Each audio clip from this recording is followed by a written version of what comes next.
سے ہوگی.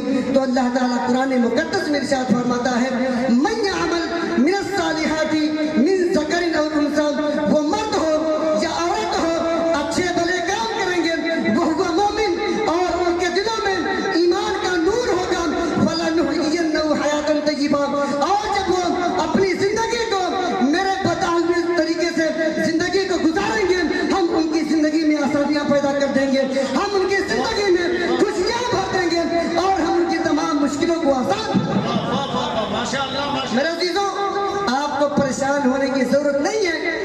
اللہ نے زندگی دی ہے تو اس نے زندگی گزارنے کا طریقہ بھی بتایا ہے. آج ہم لوگ رونا روتے ہیں کہ ہم پر ظلم کیا جا رہا ہے، ہم کو پریشان کیا